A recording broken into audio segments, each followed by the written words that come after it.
Good evening, Wargame European Escalation fans. It's been a while. It's definitely been a while. I think you last saw me a month ago, but I'm back with some Wargame European Escalation, and this is the reason.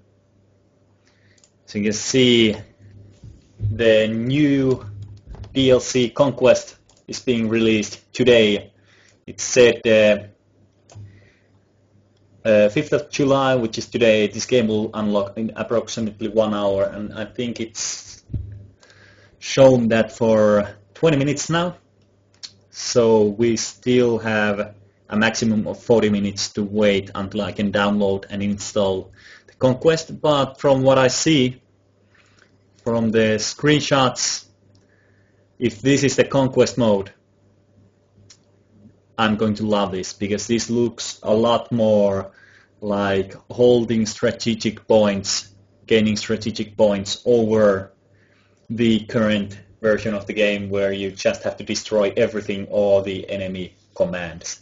So this will definitely help form the game into a better setting, and I will be going through the patch notes, which we can find from the official site, easiest way.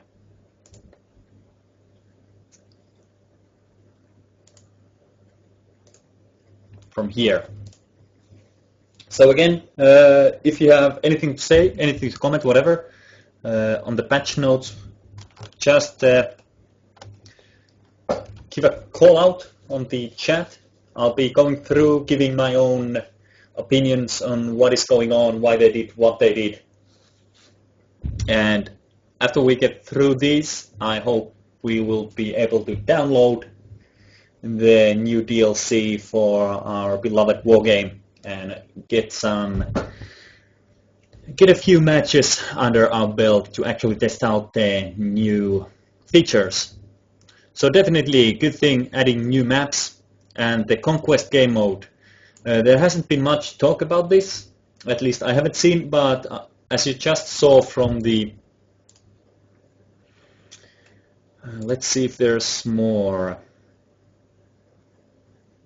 Okay, there is another picture of the game mode.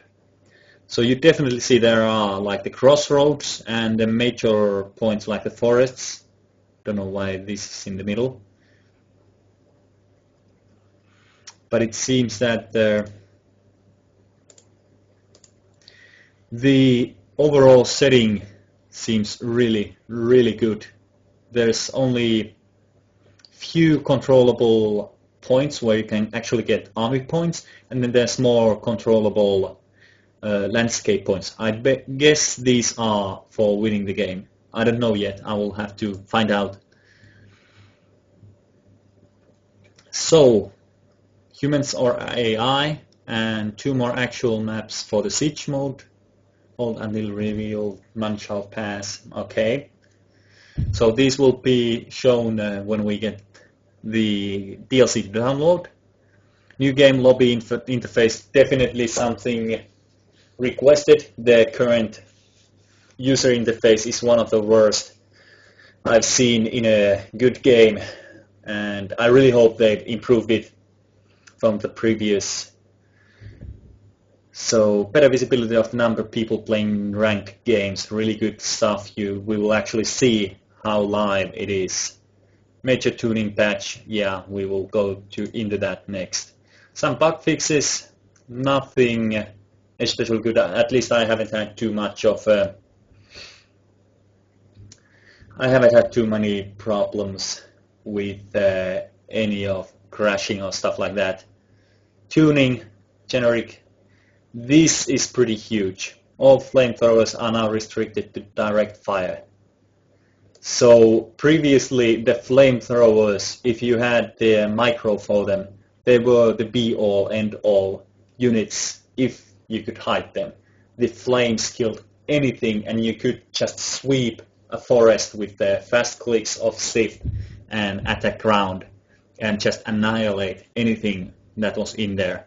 So no more indirect fire from flamethrowers, you need to have line of sight. So you either have to shoot outside the forest or then drive right to the bazooka range of the infantry to shoot at them. Definitely a good chance. They were really dominating the forest fights in their current incarnation. All flamethrowers now able to auto-fire, so this is good. One of the biggest things this will change is the fact that did I update this? I'm not exactly sure. Okay, but now I did. What this will do, auto-fire, is that the infantry with the flamethrowers might actually turn out to be useful. In the previous versions, they never had a chance to open up with their flamethrowers. There was no point in getting infantry with flamethrowers as their tanks and vehicles did so much better job. I'm really interested how this will work out.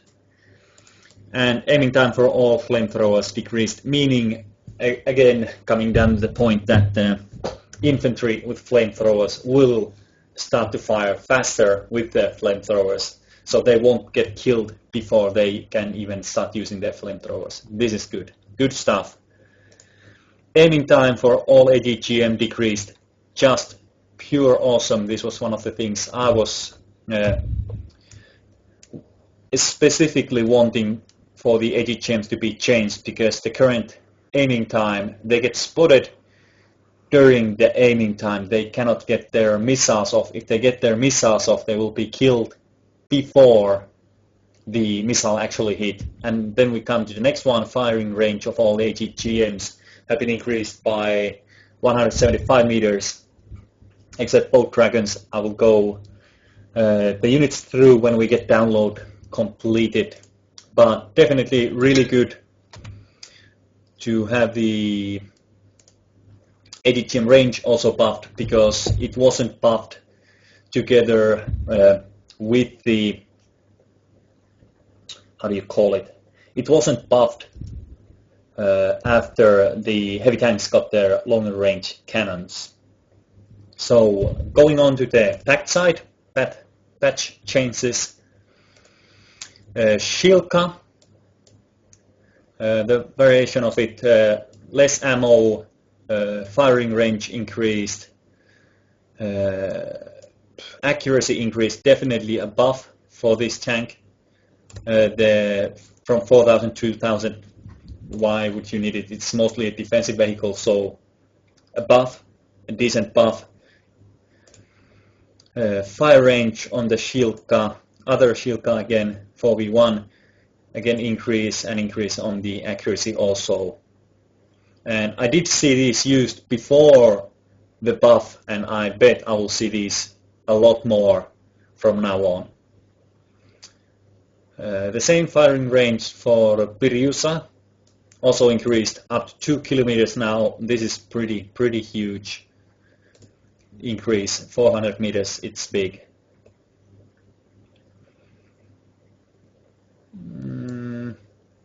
This one, I'm not exactly sure what this means. I think this is only visual change. Maybe they finished some vehicle rocket pods. Okay. Accuracy on the Strela 2 increased from 4 to 8, a huge buff, on par with SAS and Rangers Red Eyes. Weren't they? Yeah, they were the best NATO ones. So huge buff from 4 to 8. Strela 10 from 4 to 6. The aiming time of the Strela 10 decreased, will be a lot more useful. Soviet Pierdi Malyutka, these ones were the rocket vehicles, AGGM vehicles. Price decreased from 35 to 30, 45 to 40. So these will be really interesting to see how they work out. Grad, again, decreased from 80 to 70. If I remember correctly, this was a missile launcher platform.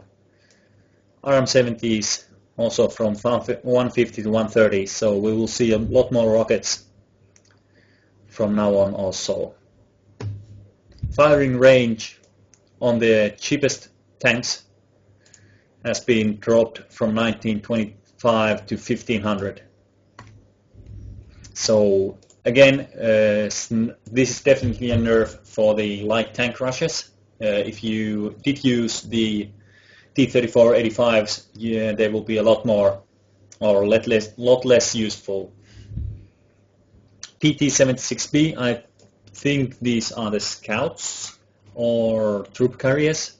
PT-76B, I think either one of these. So again, dropped from 2000 to 1500. Will be interesting. Why did they actually change this one? Maybe it was also used in some kind of a light vehicle rush. I'm trying to look at these changes from 1v1 perspective, because I will be playing more of that. But like from the strategy perspective, why did they change the things they did? And the price also decreased. Okay, so they do, by decreasing the range, they also decrease the price. So that's just the change. It's not so much of a nerf. Firing range of gun, again, something going from 19 to 1500. Okay, I'll take your word for it for now. Still approximately 1 hour.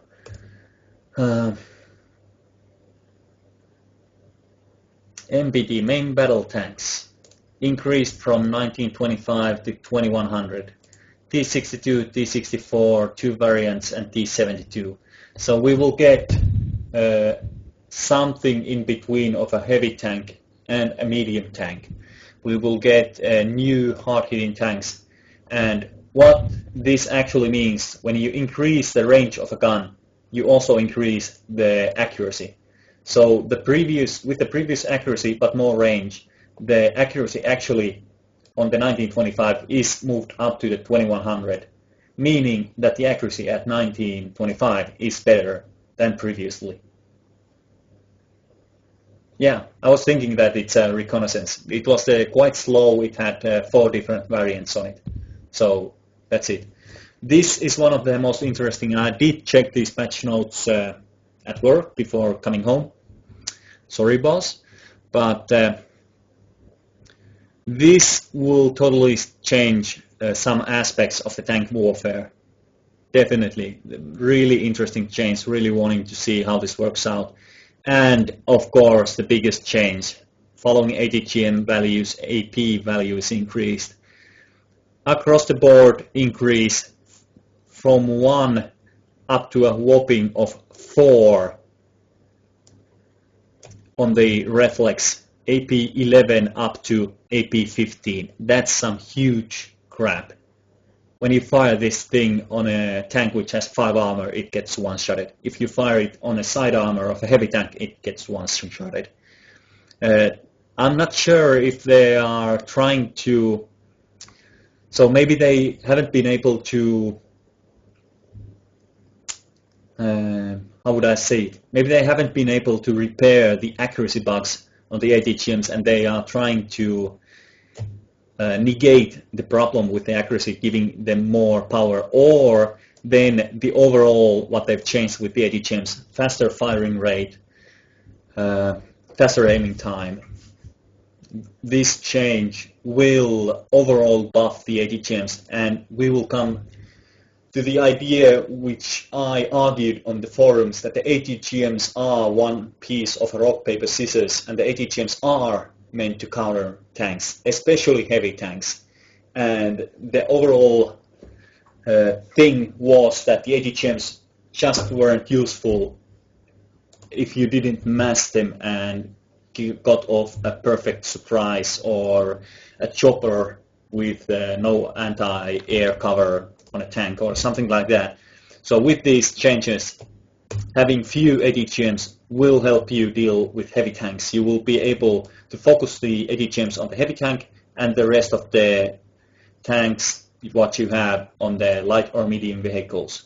Especially these new 2-kilometer tanks, these will be killing the medium tanks, and the old medium tanks will be more useful either to flank, rush, or then kill light vehicles. So that's my 2 cents on the pact changes. And going on to the NATO changes, firing range on the US M109 decreased from 18, definitely something of an artillery, haven't used. Does not affect the Bundeswehr, so the German piece will be the same. Drop the price from 50 to 40. Okay, so we will get quite a bit of decrease. So, oh, this is the mortar. Bundeswehr. No, the Bundeswehr didn't have any mortars. They were all American ones. This has to be an artillery piece. M109. Okay, we'll leave it to that. We'll check it from the game once we get through it. The British Striker from small to normal, quite a small change, speed and maniability of the swing fire. This was actually asked also. Maniability. What the hell is maniability?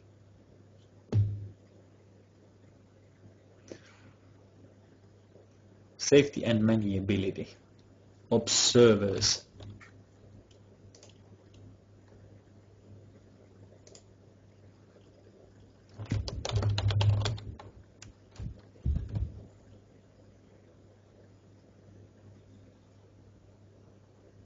Okay, maybe it's something with the vision.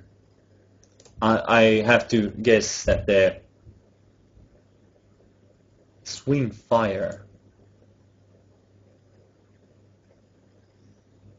Yeah, it's just French.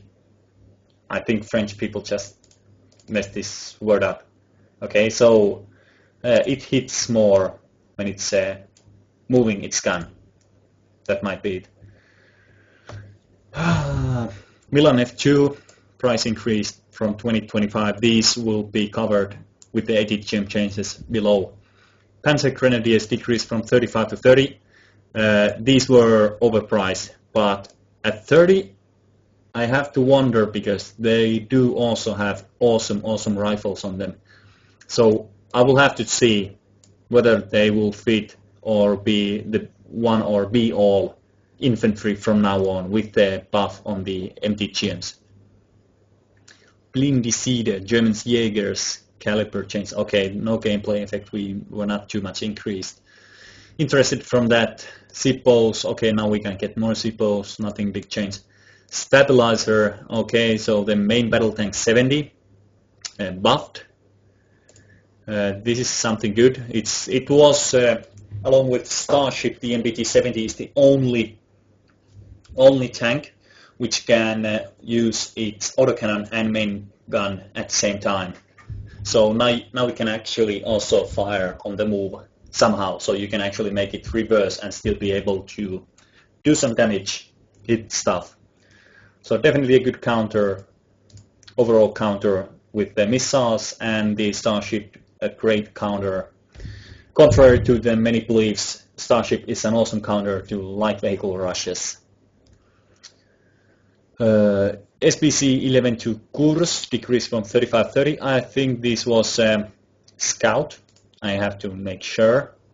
Small price decrease. Okay, that's always good because currently there was only one Scout on the NATO South and none else. Speed of the British Saracen. Okay, troop transport 65 to 70. Okay.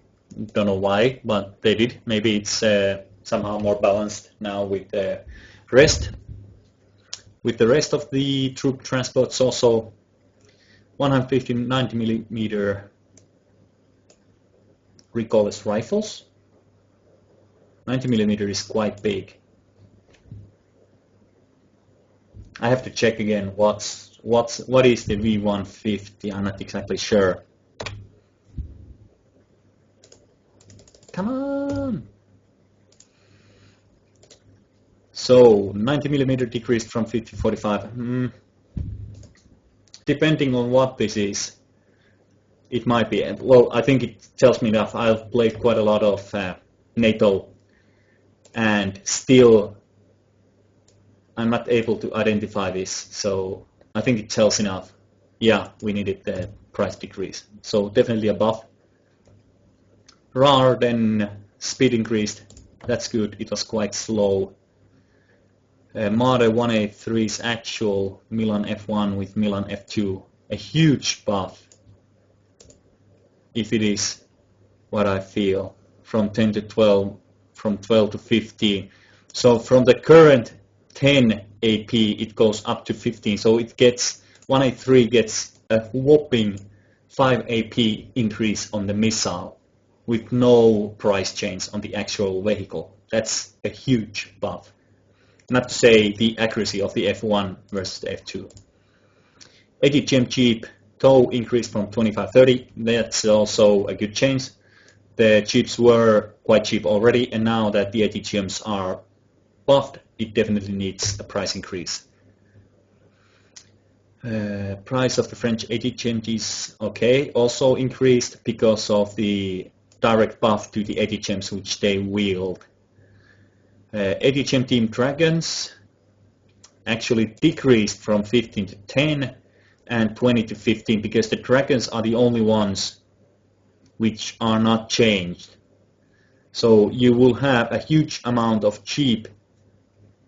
If you think about the 80 gem team, you get on the price of 10, you get your 80 gem team in a cheap transport. You can mass this or make some kind of flanking patrol which shoots at close range their missiles.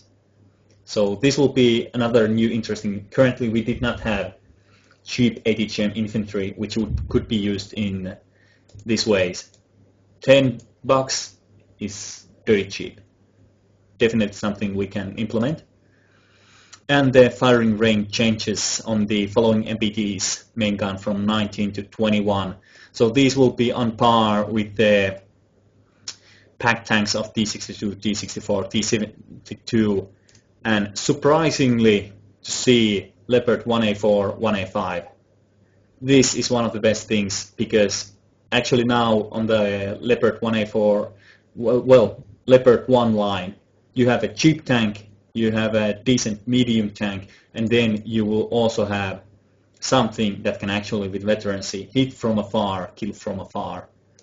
Chieftain Mark 10s, not exactly sure how this will fit. I have been using the cheapest Chieftains because it fares really well armor per price and also firepower per price. The defensive tanks, the Chieftains, there's no change for those if you want pure AP power.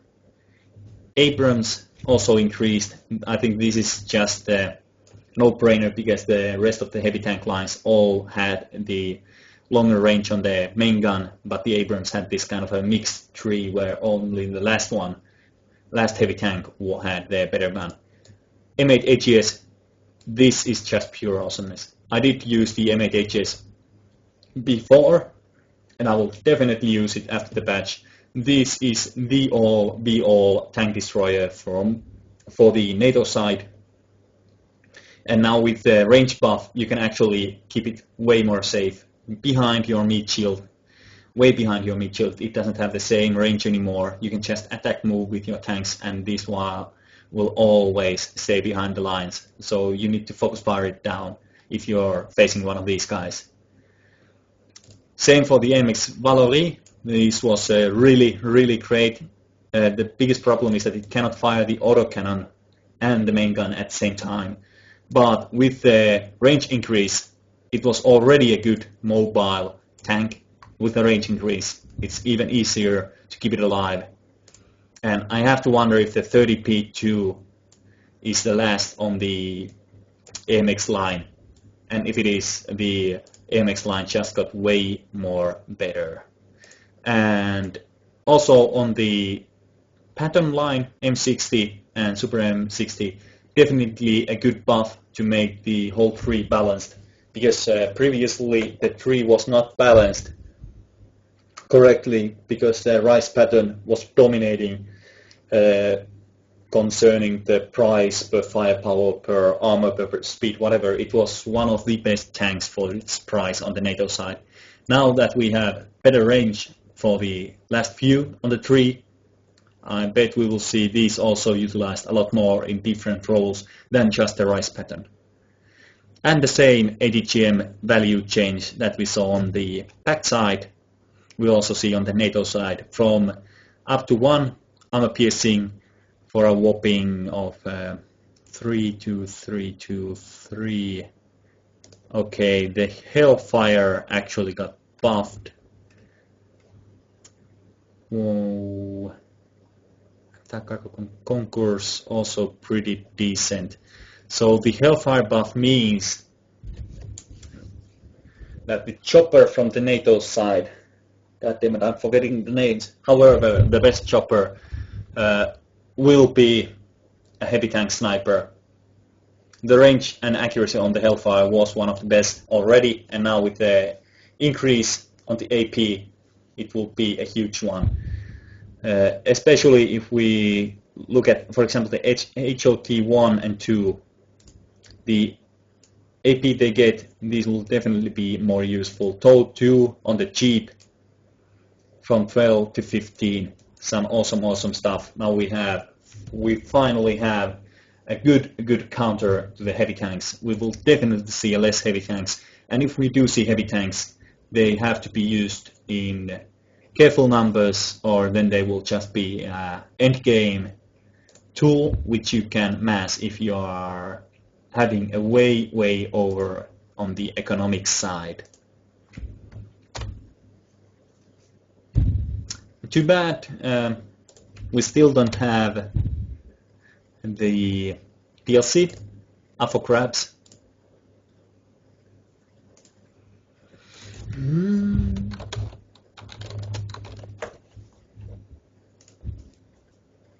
Nope, still saying approximately 1 hour. So I guess there's nothing much. If you guys don't have anything to talk about the patch notes currently, I will take a small break again and wait for to be able to download and install the DLC, and I will be back right after I get the DLC installed and show up the new units on the deck creation, create a fast new deck thinking about the new changes, and jump into some Conquest games. So see you soon. I bet we will be going back live in 30-45 minutes. This is signing out. Peace.